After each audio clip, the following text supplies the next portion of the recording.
more minutes to go.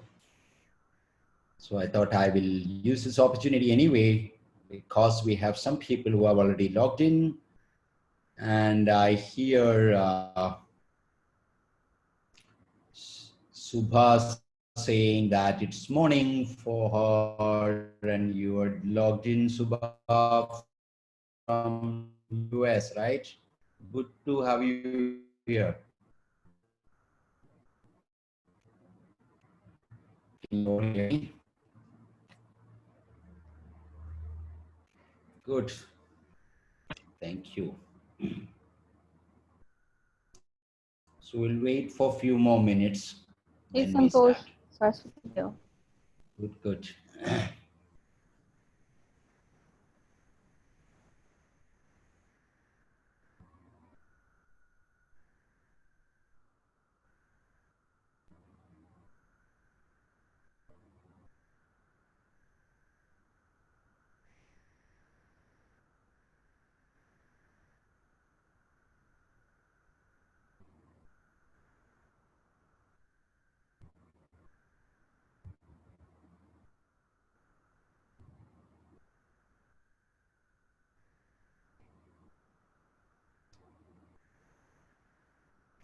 Once we start, just for the sake of the bandwidth, I would say that we would only have the speaker's video.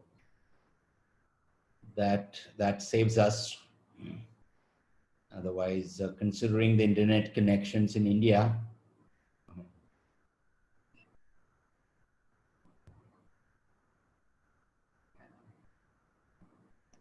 yeah, my pet hasn't come up. She doesn't give any notice. When she see me doing something, she just jumps up. She was there as an active part in the last webinar. I think she's sleeping now, so I'm peaceful. And I didn't know what to do with her last time. She just jumps up.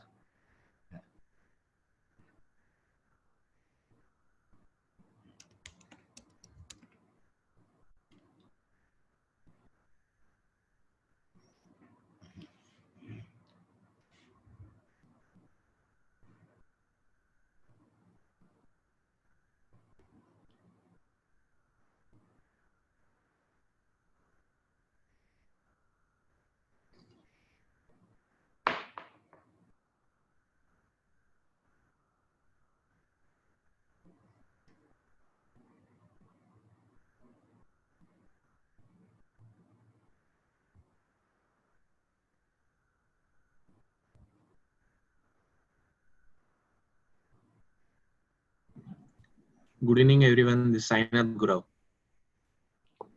Yeah, Sainath, what I was suggesting is that once we start, we won't have the video. Okay. Only the participants, only the speakers, just for the bandwidth issue, which is No problem. No problem. That's fine. How are you, Santhosh? All good? all good. All good. Let's just start. Good morning. Hi, the perfect timing. I see Rishikesha also here. Yeah, so we all are here. We have just a minute. People are just joining. You're looking very bright and chirpy. What time is it now there?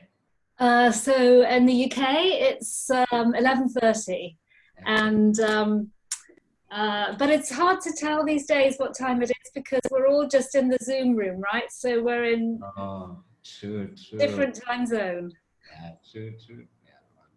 Even the sleep pattern got affected. I find myself these days sleeping late, waking up late, and then it's a screen time. Yeah. Good evening, Rishikesha. Can you hear us? Yeah, good evening. How are you? Yes.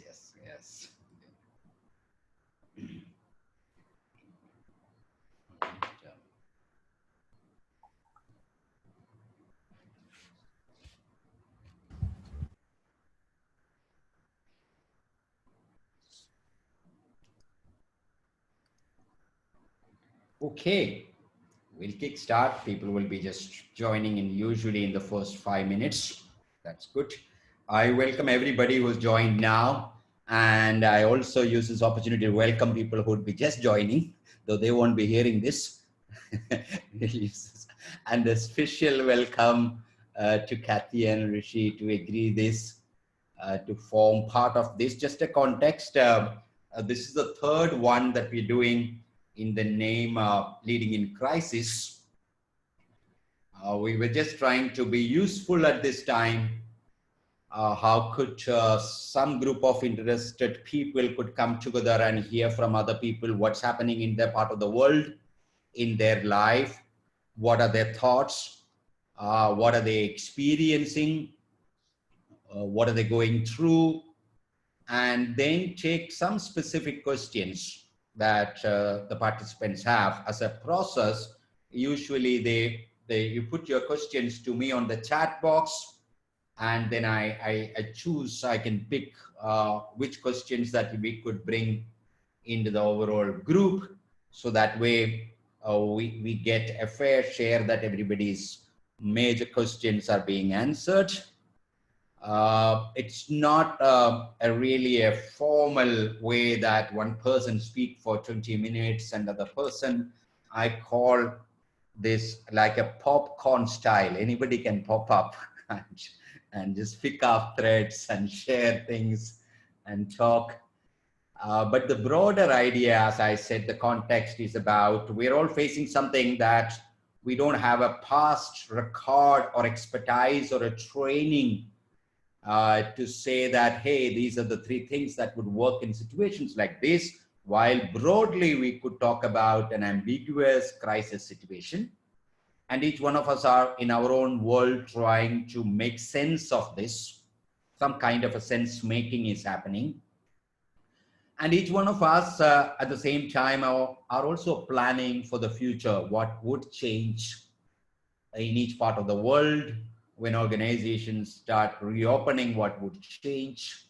When countries start reopening, what would change?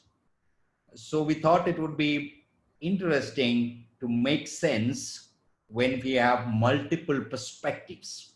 So in our first webinar, we had industry leaders. We had a second webinar with industry leaders. The last one, Kathy, was with the Bollywood actress who actually had also gone through a major crisis in her life before. She was just diagnosed as cancer and just came back from death and built herself up. And she was able to share her journey now and how she sees this crisis right now.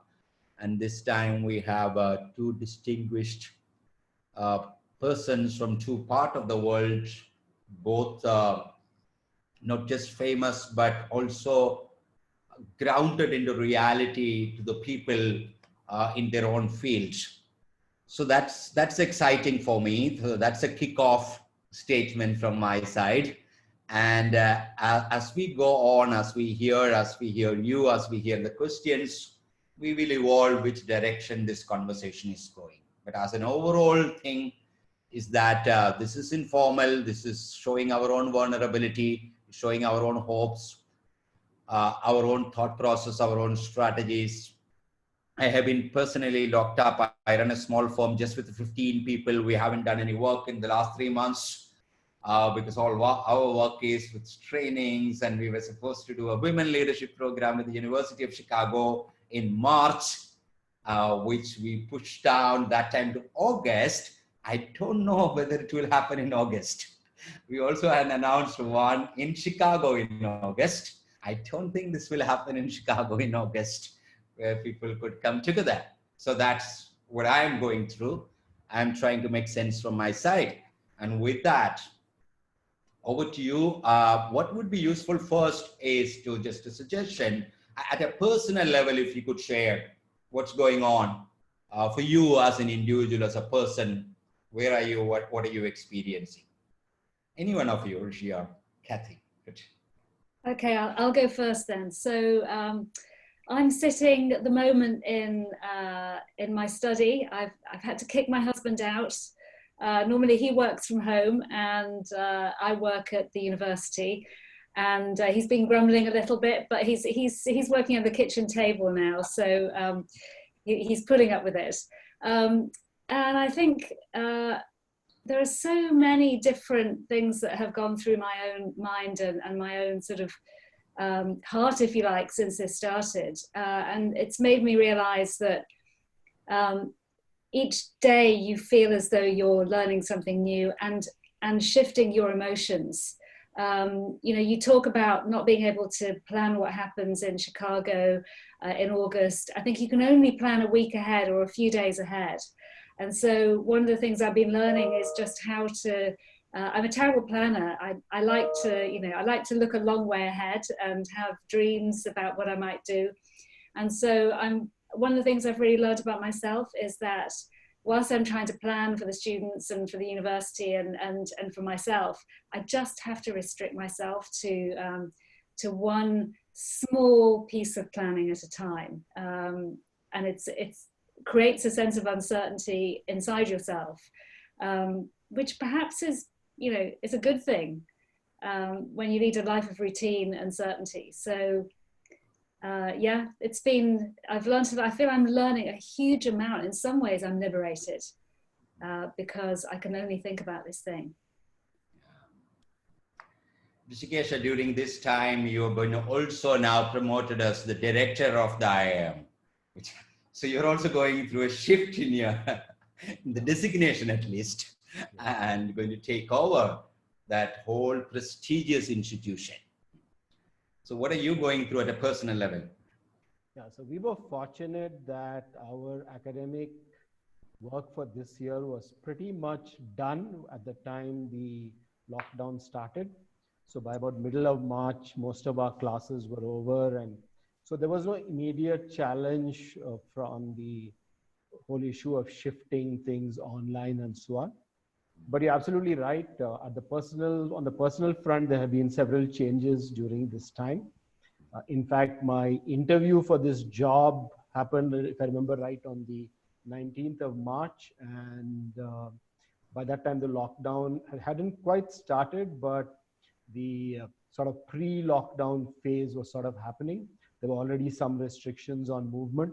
So in fact, I had the interview itself online because our board members who were on the interview panel, they did not want to, you know, have any sort of interactive kind of situation. So, and as you already pointed out, my appointment was announced on the 7th of April when we were fully into the lockdown by that time. And since then, of course, there's been a lot of discussion about many of the issues which Kathy was also alluding to regarding, you know, what happens to the next academic year? Will it ever be safe for students to come to campus in the foreseeable future? Should we be therefore looking at online classes? So of course, a lot of stuff has been happening on the preparatory side. I mean, faculty have been preparing for it and all the rest, but certainly it's a phase of tremendous uncertainty. And I think things are changing quite rapidly. I mean, we were under sort of so-called complete lockdown only about 10 days ago, but now, as you know, India is sort of slowly relaxing things. What will be the implication of that? What happens if tomorrow somebody in our apartment complex is found to be positive and we are put under a containment zone, and for the next 2 weeks, we won't have access to the outside world, which is, you know, could happen anytime, right? So, I mean, there are all these question marks. So yeah, it's certainly a situation where you really don't know what's going to happen the next day. I'm curious now, because what we hear from everywhere is a shift saying that online, you know, nothing else that pops up. What we used to cherish from a campus perspective, campus life, the extracurricular activities, the whole building, and I haven't been to the said business school there. I have come to IIM Bangalore campus. So the education per se had a lot of other sociological angle of being together, demonstrating. While it is useful that we could have that online, is there any innovation? Is there any thought process happening? Or because we are in a hurry, we just got to do something and the normal shift is online. Any other thoughts? Yeah, so I think we have been grappling with that issue quite a bit. In fact, one of the things I've been telling several of my faculty colleagues is we should need to look at the social aspect of the learning process. And are there any ways in which we can bring in those social dimensions online? Maybe should we have some games with the participants? Should we be trying to maybe promote interest groups among the students? There's one important distinction for students who've already known each other. If they come online, then they already have the social connections. So then it's not so much of a problem. But what happens if you're starting a new program online right from day one? So people haven't met each other. They don't have any of those friendships or connections. So we're sort of trying to experiment and see what do we need to do in the orientation. Can we create more opportunities for interaction between them so that we know we can't replicate what happens on the campus, but can we at least try to bring in some elements of what they would have on the campus? Yeah, it's really interesting because we're part of a network of schools across the world, and I'm sure, like you, we talk to all our colleagues in other schools, and some schools have begun to do some research on how virtual teams work very differently from face-to-face teams. And it's in its early stages, this research with, I think, Yale and a couple of Japanese schools and some schools in Germany. We're thinking about joining the research ourselves. And one of the very basic things, it's often the basic things that you don't think are going to be important. One of the things about a team, a virtual team apparently, is that if you can agree a name and give yourselves a name, immediately you bond better as a team. So we did a bit of an experiment at the school, and we decided because like everybody, we're just in the Zoom room or the Teams room constantly, and there's a sense of fatigue that develops. So we decided that we were going to give ourselves in our mini department a name, and we all had to compete to work out what the best name would be. And it seems such a simple thing, and it's had quite a big effect. So I think we're going to find that lots of these creative solutions or adaptations are going to make a difference to us, and we should all be asking ourselves, what are the simple things?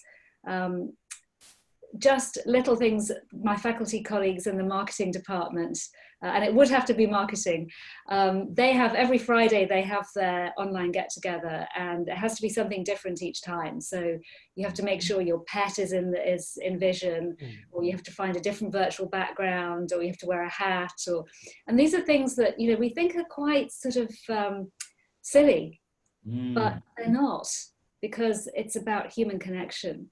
And one of the things we're really thinking about, and I'd be fascinated to hear how thinking is developing in your institution, is how do you teach leadership and understanding empathy for your employees, for your colleagues, through an online experience? I recently attended a course where they used music and meditation as a way of bringing us all together online. It was a very short course that I was doing for my own development, and I rushed back to colleagues at the school and said, we need to think about the creative arts, even with our students who just want to go into consulting and investment banking. And every time I mention using theatre and creative arts, they give me a very strange look, and head straight off to the careers department to learn about financial modelling.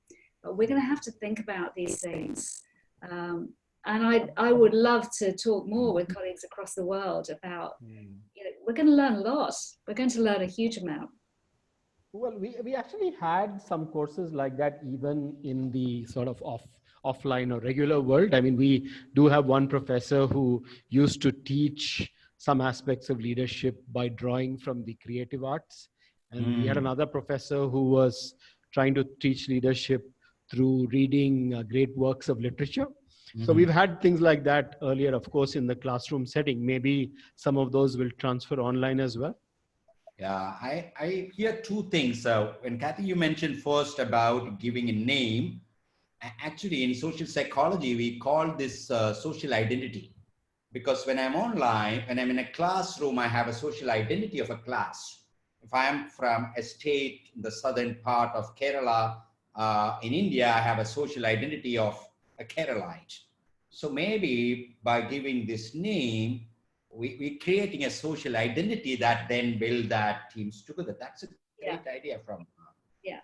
Another important thing that both of you mentioned, which has been my challenge, because my organization largely, we found that leadership cannot be taught as a theory, because then I can repeat the theories. You know, as an objective, I can come back from the course and say, oh, I understand the difference between leader and manager. That's at an understanding level. But how do I it get into my being level? Because the world that we live in, everybody knows, at least the state that I come from, they know everything because we are 100% literate. So, but I always feel that knowledge is not power. I know things because there is always a divide between knowing and doing. So we have been working with organization at a being level shift. And I find it very difficult to work that by sharing cognitive knowledge. So that's a challenge that we are also figuring out. While I could share concepts, I could share knowledge, one can learn about leadership, but that doesn't make somebody access to, at a being level, the ability to demonstrate leadership. So I think that's going to be the huge challenge from an executive education perspective. We've been having this discussion with the University of Chicago. Should we turn that into a webinars? And that program that we were doing was largely about the being shift. How do you really create an inner shift? We're struggling. So that's an interesting part. But Santhosh, maybe there's some potential for using things like simulations, which probably can happen, or maybe games, which should be possible in the online context. I mean, there's so many people out there in those multiplayer games. Maybe you can find some ways of bringing those into the learning and development context as well. We are also now experimenting with social network analysis to figure out in these communities, would there be influencers who anyway will hold those people and make the tacit knowledge spread so that I don't have to try that high. So we have actually developed a small digital tool to map social networks of communities to figure out who is holding maximum number of connections, who may have a power to influence others than the facilitator alone trying it. I have an interesting question, which I didn't tell you this before, Kathy. Before you joined as an academician, in your journalistic career, you anyway could interview large number of high-profile political leaders, social leaders. If you were to wear your journalistic hat now, what kind of a leadership you see outside the way we responded to this crisis? If you want to move away from our role in the academy. I think probably now is not the time to give you my views on either Boris Johnson or Trump. However, so I'm going to give quite a politician's answer, right? But only partly a politician's answer, I promise. So we did a survey with some of our executive MBA students last week. We did an online webinar like this, and we were talking about leadership in difficult times. And we asked them, we polled them with Mentimeter, and we said, think of the top 2 or 3 words you think of when you think about good leadership in general. You can think about a leader in politics, in corporate life, but just write down 2 or 3 words. And then think about your top 2 or 3 words for the kind of leader you want now in this crisis. And it was really fascinating. So the top three words in the first were mission, vision, and I think the other one was decision making, right? But then when we asked them the second time, way ahead of all the other words was accountability. Not responsibility, but accountability. And I found that really fascinating because I thought it spoke to a real need to follow and understand and work with leaders who take responsibility, but are willing to be held accountable for the actions that they take on behalf of all of us. And I really wanted to explore this further. I was working with a colleague of mine, Professor Tim Morris, who has produced a really interesting report on CEO leadership decision-making called The Power of Doubt. And we're going to hopefully take this further and ask this question of more students and possibly see if we can do some writing on it and take it further. But I think we can all look in our own countries at those leaders, whether they're corporate or political, and say, do we feel in the way they're communicating to us and the way they're making decisions, do they feel accountable to us? Now, then you can apply that to Boris Johnson or to Mr. Modi or to Donald Trump or to the Prime Minister of New Zealand, who as a female leader has of course been very prominent in the way she has responded and has been praised a great deal. And she has a great deal of empathy. So it's partly, what are you accountable for? The well-being and the hopes and fears of all the people you work with. And so in my previous career, when I have interviewed people, I've often been thinking, are they really taking responsibility, or are they, are they really not, are they telling me the truth? Because the truth is very difficult to understand even by those who think they are speaking it, but and is multifaceted. But do they sort of believe what they're saying, and have they got the guts to do something about it? So I've been a little bit political in my answer, but only a bit. I think you can probably gather which leader I'm looking to. And that's my question. I'm going to pick up there because there are three themes. One is about what is most important. To me, that's almost like a strategy question. Is the lives important? Is the economy important? So that's like a, then you talk about the ability to take accountability. That's almost like a big stage. And then you talked about empathy, which is like the heart. And that is almost like a model. So there is a strategy which is evolving. There is a heart open up. There is an empathy, and there is a strong accountability and responsibility. Do you notice that the women leaders, you mentioned about the New Zealand, now we have Germany, we have a couple of other places, like some of the state, like the state that I come from in India, our health minister is a lady, and we joke that after this pandemic, she would get a PhD on the way she goes about. Is there a distinction that, while I've seen some articles, but I don't think there is enough material to say that during crisis, women have done well? Well, like you and many others, I've also read some articles about it, and I think the jury's out, really. I'm very cautious about saying that either men or women are better in a crisis, because I think it's all the leadership qualities that you have as a person that make the difference. But where I think historically and sort of sociologically women have had some advantage in a situation like this is that they have been brought up to historically express empathy openly and express emotion openly.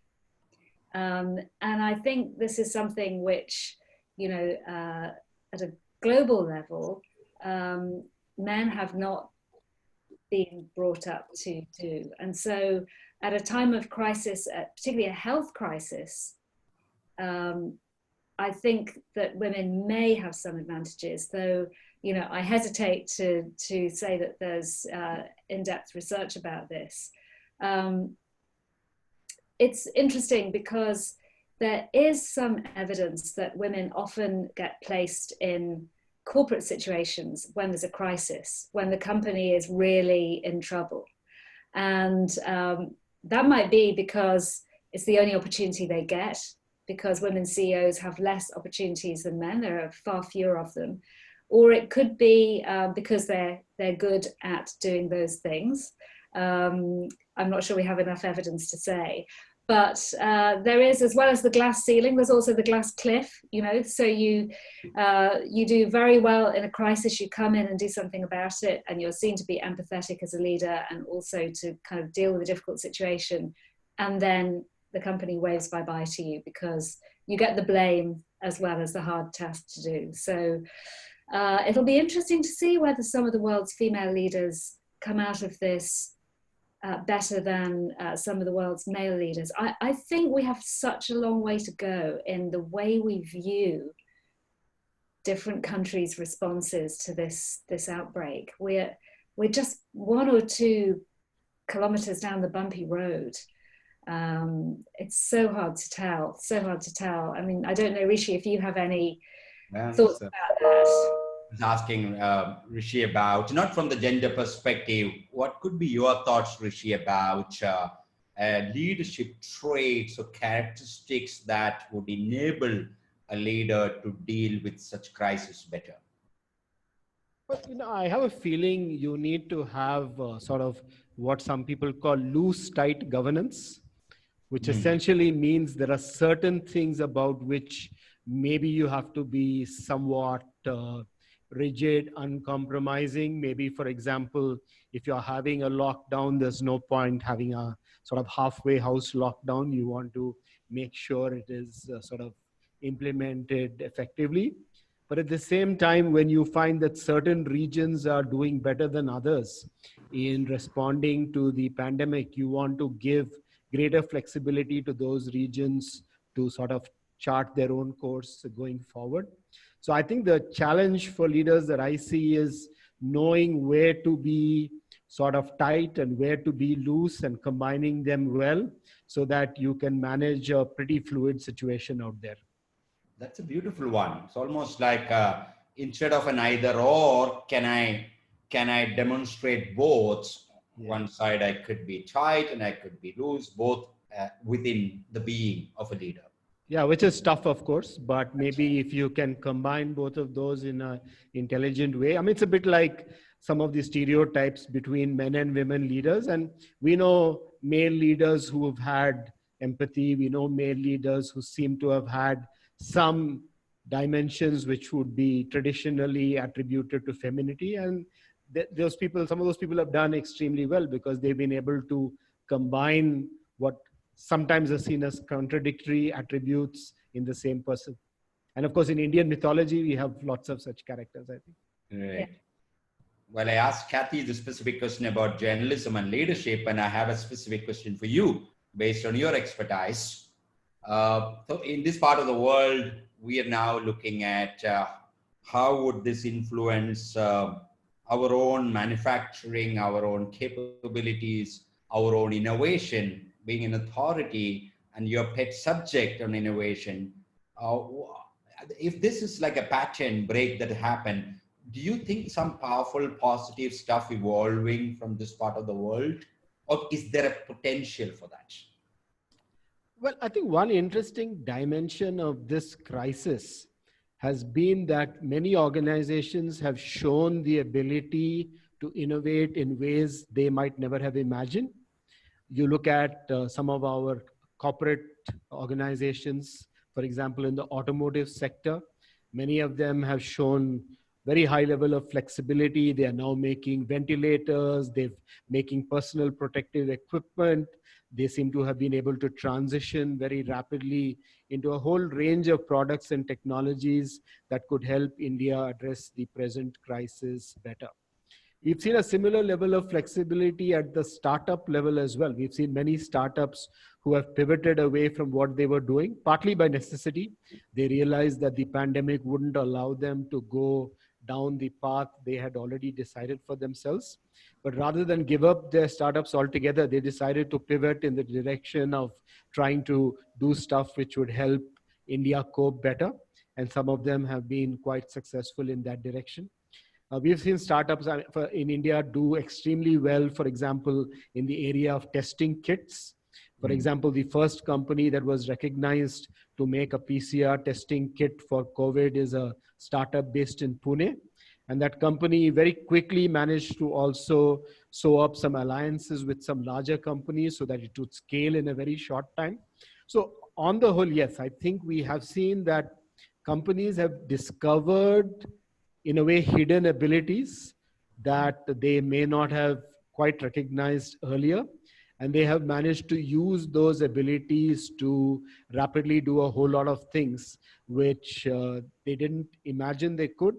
And hopefully they will carry the spirit into the post-COVID era as well.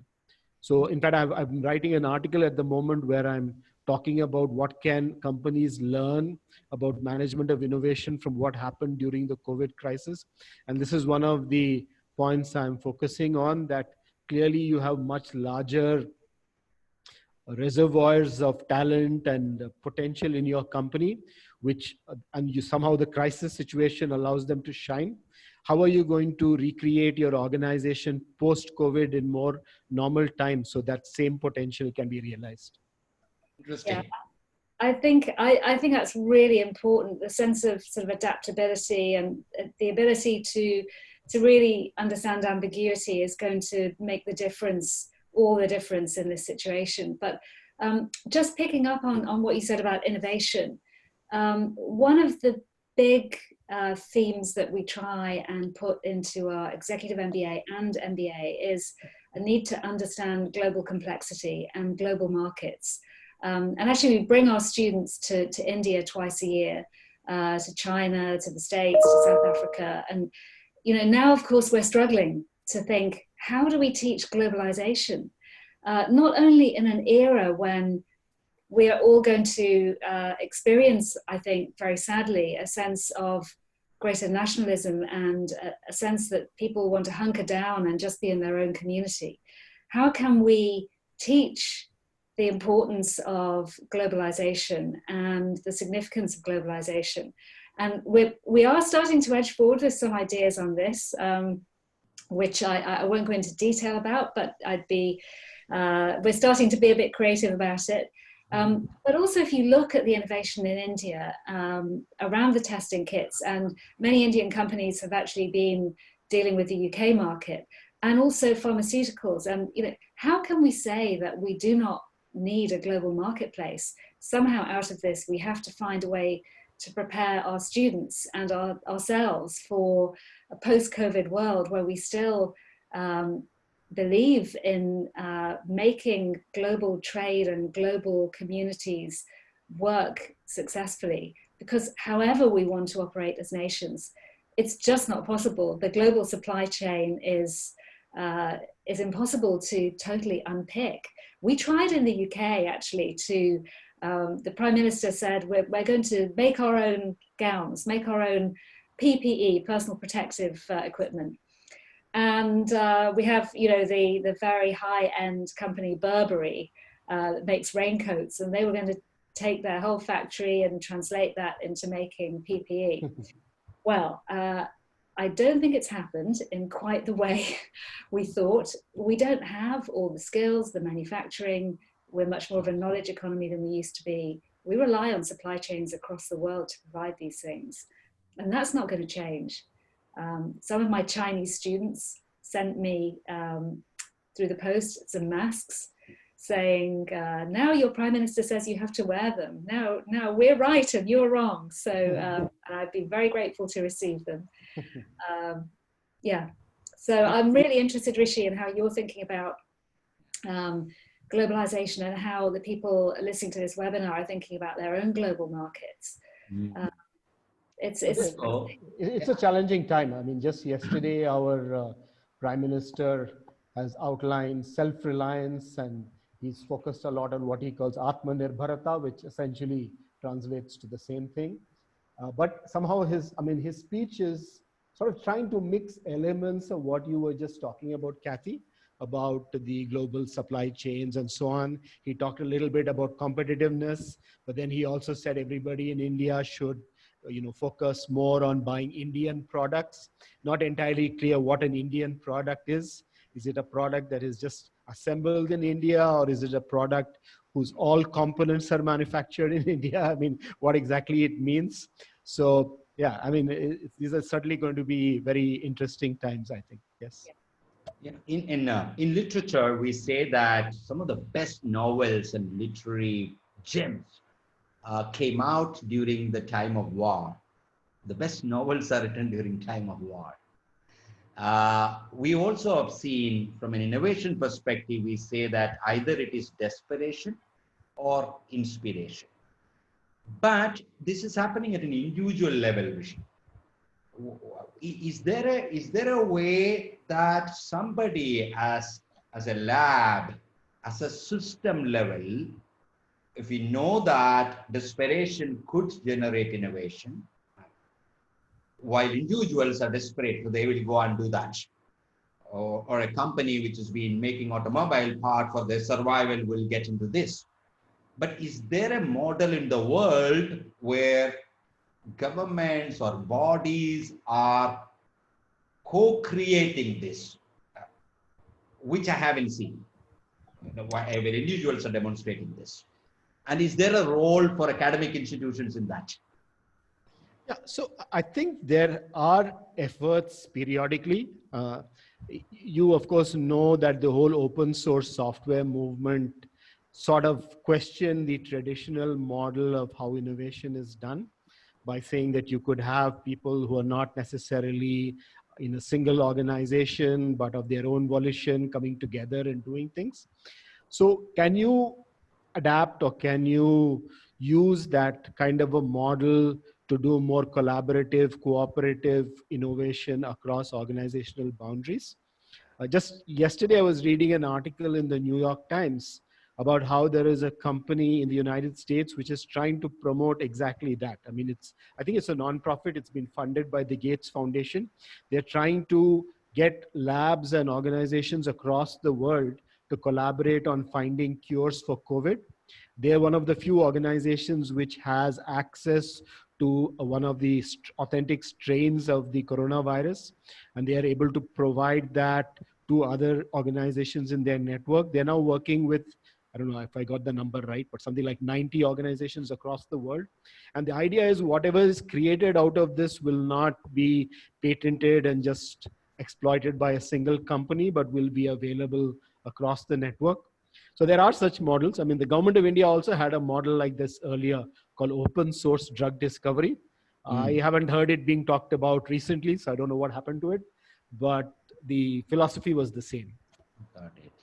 Yeah, I mean, I think the academic institutions are by nature international and collaborative. If you think about the way Rishi probably does his research, you know, Rishi, I suspect you work with colleagues across the world, you know, and you will be thinking about collaborating across jurisdictions, across organizations. So I think in some way, academia is actually a good open source model. As far as, you know, is there a role for academic institutions to help create open source innovation across companies and countries?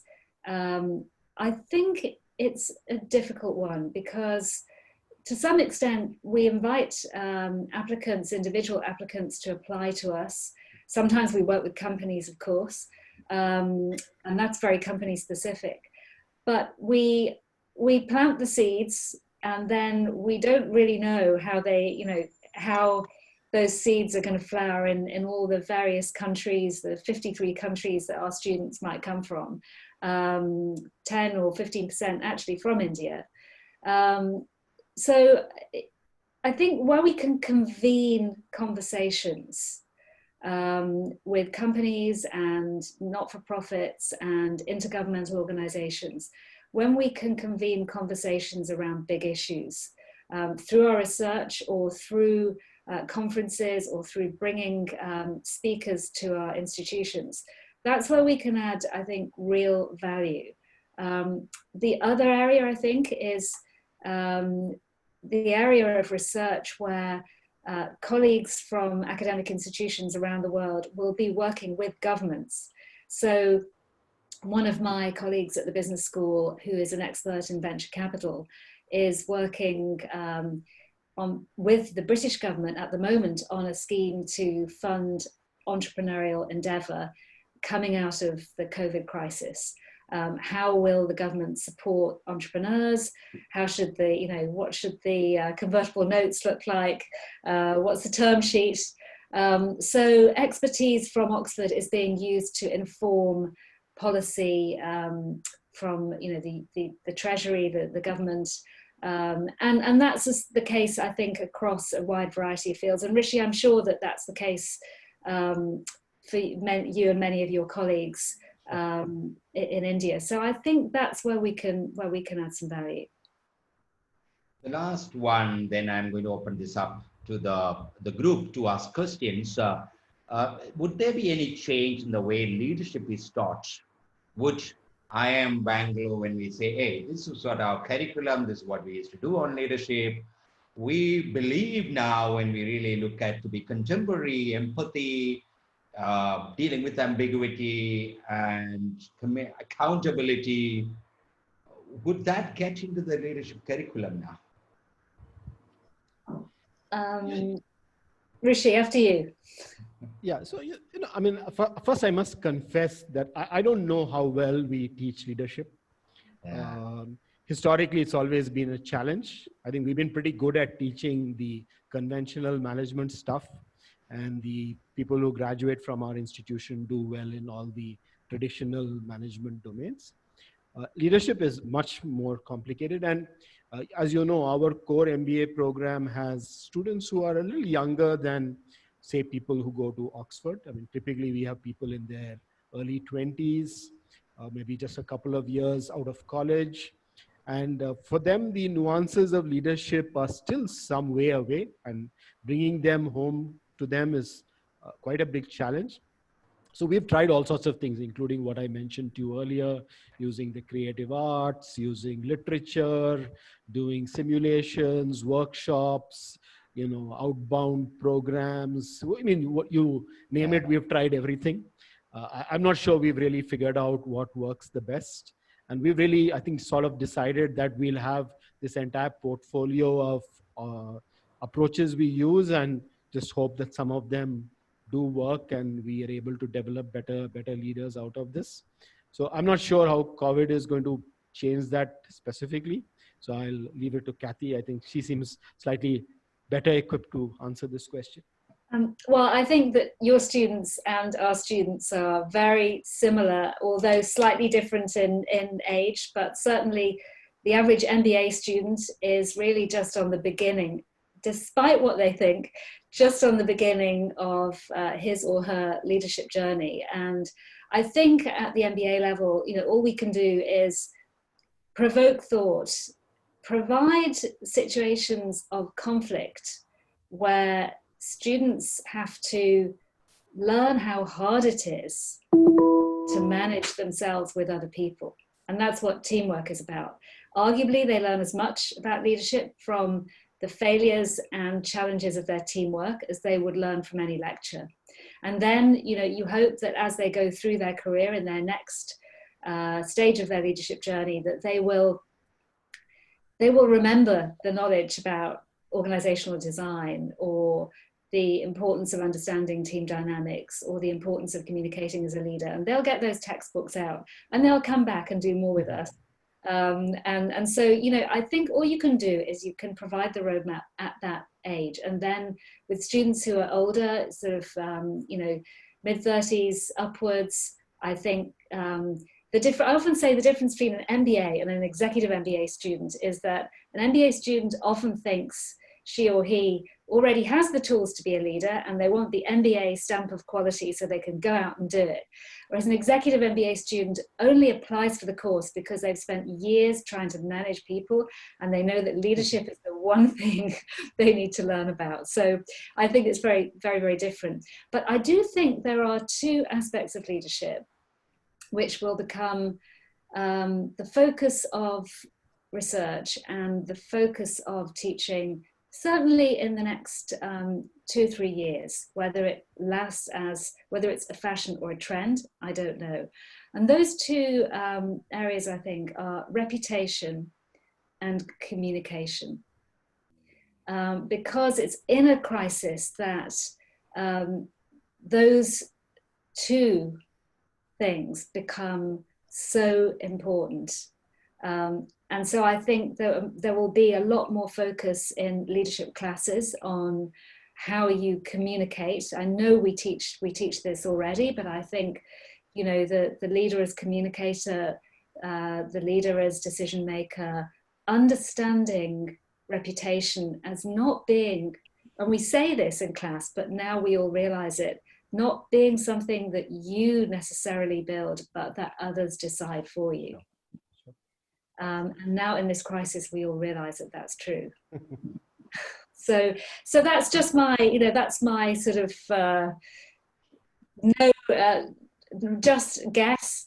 That's no extra crystal ball that I have, but I think they're the two things. There are some interesting questions. I'm going to pick up the last, a little bit of a sensitive one. There is a movement going on also towards degrowth. If you have noticed, I think yesterday the New Zealand Prime Minister mentioned about economic growth is not the end. Basically decapitalization, or is it just moving away from capitalism? So would there be more focus on a much more of a socialistic, welfareistic way of looking at health, education and other things? Or this pattern break that we are experiencing now, the moment it is over, we will just go back to how we used to be? Or will it leave some fundamental shift the way we look at things? Yeah, so I think one thing is clear, you know, I think somehow in the MBA programs and maybe in business schools in general, we have tended to assume that there is like one capitalist model. And to be honest, that's largely influenced by the capitalist model of the US. And to some extent, I think imitated by the UK as well, if I may say so. And I sort of assume that that's the only model of capitalism. What I'm hoping that this pandemic will spur is some thought about what are the other possible models, like what we see in Germany, for example, or what we've seen in Sweden, or of course, Japan, and maybe, as Kathy was just mentioning, New Zealand. And perhaps these alternate models also need to figure in our consciousness, and they need to be a more important part of the entire sort of range of options that we look at, and not assuming that the, you know, dog eats dog, survival of the fittest kind of capitalism is the only one that can or should survive. So I think because I mean, there's a very simplistic one again, but I think those countries which have had some slightly higher degree of welfare orientation, or little more of a welfare state, seem to have done a little better in this situation than the ones which have been sort of out there for, you know, just Darwinian stuff. Got it. I think I would agree with that. We had a big debate at the business school here about changing our MBA, and of course, as everybody involved in academia knows, that change in the curriculum is a very hard thing to do. But we have just agreed that we will have a new core course at the business school called Capitalism in Debate. And it has led to a lot of debate amongst the faculty. But also I think there is a sort of thirst for exploration around the different models. And I think, you know, some people on the webinar may have heard about the Business Roundtable in the States, where many CEOs signed a letter saying that, that they wanted to move more towards the stakeholder model of capitalism rather than the Milton Friedman shareholder model of capitalism. I think it remains to be seen whether they do keep to that, because many of those CEOs came from the US, where the dominant model is so much shareholder capitalism. But there is a lot of interest in mutuality, for instance. Some of the continental models thinking more broadly about what it means to be a sort of responsible leader. And that Paul Pullman, who is the chair of our board, talked about the sort of tyranny of the quarterly results, and his challenge when he was in charge of Unilever to do away with having to just keep churning out these results and feeding the sort of ravenous beast of shareholder value. And I think that battle will go on for a long time, but it is difficult to say that it will be a lasting change. I think healthcare systems are going to be perhaps the crunch point here, where we see change in models, in financial models, and public demand for change in financial models for health systems. That could be where we see some of these bigger debates around the future of capitalism and shareholder versus stakeholder value. But I would agree that whether it's India or the UK or the United States, we have not been very good at teaching this. And some of the European continental business schools have actually been extremely good at teaching it. And we could learn a lot from Copenhagen or HSA or, I have another question, Satish. Would it be imperatives in the leadership education? Would they integrate innovation more closely than before for the need to rebound as fast as possible to normalcy? Because innovation, mostly we talk about innovating products or innovating this, but whether it is in leadership or in any curriculum, would bouncing back, because one of the things that we have noticed, I'm just adding up to your question, is that we really didn't know. We changed our strategies, trying to figure out, we'll open up, we close down, we change. If this is going to happen again and again, is there a need to integrate something about our own ability to bounce back, whether we call it as resilience, whether we call it as innovation? Would that get more importance? There is a question. Or is it a need? I think Kathy already sort of put her finger on that, right? Because, at least management education doesn't change that easily. Yeah. And I'm sure they already talk about some of these things in the courses. For example, in organizational behavior, I'm sure they talk about resilience, agility. We talk a little bit about it in strategy. I'm sure that discussion will continue, but I don't really know whether it will cut across everything. Maybe, I think one area where they might get into this in a little more detail is in supply chain management. Because one thing that's happened during this pandemic is that supply chains have got badly disrupted, and people have really had to struggle hard to sort of work around various holes in the supply chain. So that may be one discipline in which you'll see more of this focus on agility and innovation coming in my view. Yeah, I think the other area could be in the way we teach entrepreneurship. So, the art of the pivot is something that entrepreneurs, as Vishal said, are having to learn more about.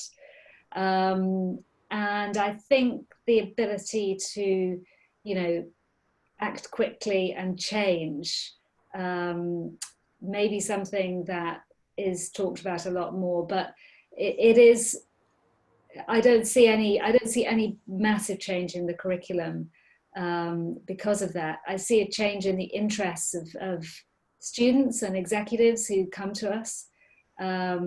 and then we will have to adapt, I think, the conversations. Because to sort of come back to the beginning, I think, of this webinar, when we talked about the difficulty of doing what we do online, I think so much learning is in the quality of the conversation.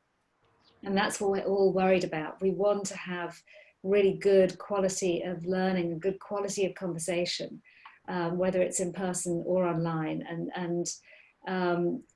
I think the curriculum has to be adaptable, but in a way it is the thread that goes through the garment, but the garment is made from the many conversations and exchange of experiences that all our students have. And I think we're just all really aware of that in business schools.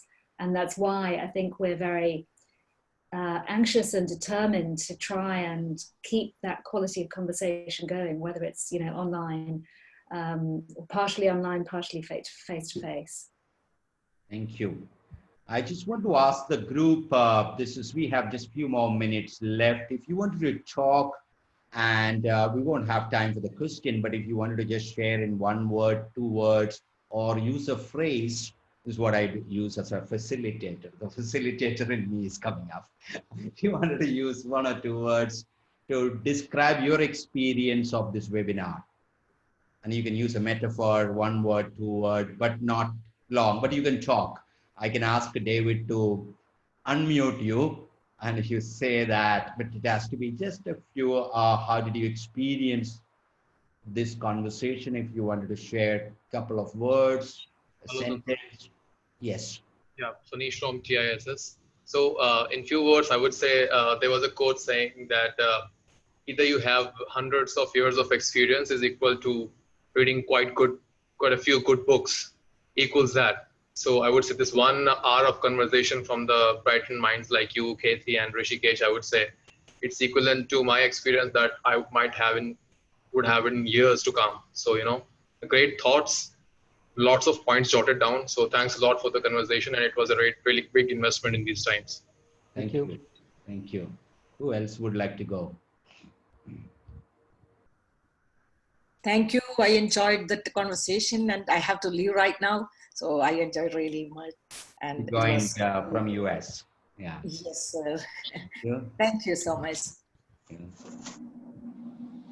Santhosh, yes. Tejal, I can go for it. I think it's a power capsule which was engaging and insightful. And what I loved was that it was free flow and very conversational, and that made it very exciting and real. So thank you, all 3 of you, for giving us the gift of this 1 hour of your time. I'm sure it's precious for all of us. Thank you. Santhosh, thank you so much. It was really enlightening and inspiring that leaders have to be responsible. So happy. You are Dr. BINDU? Yeah, do you remember me? You're from Kerala? Yes. Okay. Nice. Nice hearing from you. Actually, I was looking forward to your sessions. So thankful to you for arranging this kind of webinars. Last webinar also was very useful. Thank you. So what I believe, one thing, Santhosh, that being a leader, that I made a point in the chat room, that we have to think about ourselves too a lot. Isn't it? The self has to be clear now. With a lot of visions and a lot of insights we must have in ourselves. Then only we will be able to do the role. That's what I believe. Anybody else wanted to speak? I have a lot on the chat box. I hope Rishi and Kathy, you can see the chat, the comments in that, how people really experienced it. Yeah. Hi, Santhosh Venu from Aditya Birla Capital. Thank you. Yeah. How did you experience it, Venu? Hi. It was quite insightful, and I picked up quite a few points. In fact, some of them are really interesting in this times of ambiguity. I was quite interested about the ability to discover hidden abilities, which I thought, at times of desperation, maybe it can also act to innovate. Like it's not only inspiration. I like that point. and maybe that would Desperation help me. also helps. Yeah, maybe that would help me to work towards identifying the hidden abilities of maybe my team and myself. That should be. Thank you. Thank you. Okay. So there is, I think everybody felt it exciting and useful. We are right on time, and this is my time to really thank both of you. I didn't know how the 1 hour went, and I always felt that I have this favorite saying that the listener in you create the speaker in me. So that goes to the participants and each one of us. This was like something that was just emerging, that was not planned and unstructured. I loved every second of that. Thank you so much. And hope. Thank you, Santhosh. Thanks for inviting us. Thank you. Yeah, thank you for inviting us. I really enjoyed the conversation, and I hope that we'll have a chance to speak and perhaps one day work together. Yeah, thank you. Bye-bye. Courage, mes amis, for the months ahead. Yeah. Bye-bye, everybody. Thank you so much. Bye-bye. Bye-bye.